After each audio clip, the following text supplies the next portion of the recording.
Čingistanas puldinėja Aziją su savo raitelių ir karių armija. Jie puldinėja Aziją, nes jiems trūksta resursų ir jie dėl jo gyvenimo įvykių. Jie buvo tiesiog visada klajokliai.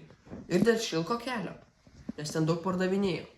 Mongolų ir kinų santykiai buvo nuolat kintantis, nes iš pradžių jie nesutarė ir sugebėjo mongolai užkariauti Kiniją 1279 metais.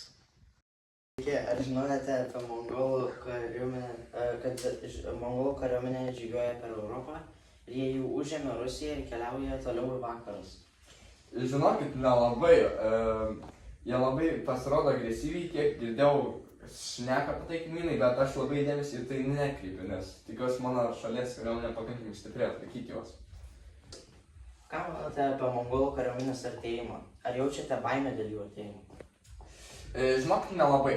Šiaip jie turi labai daug žmonių ir stiprią kariuomenę su strategija, bet aš abejoju, ar jie praeis iki mūsų.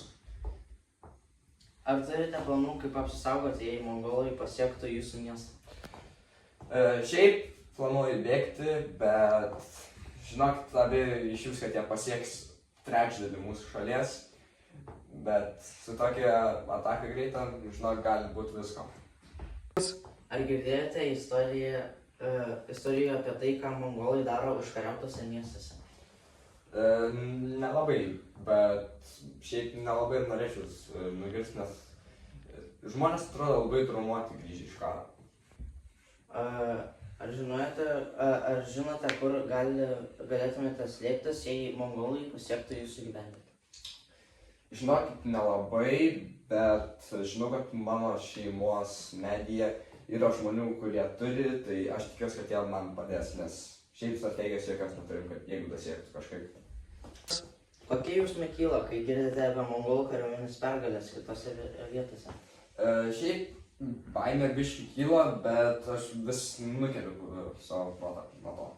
Tai gerai, ačiū už savo laiką ir ruoškis, jeigu.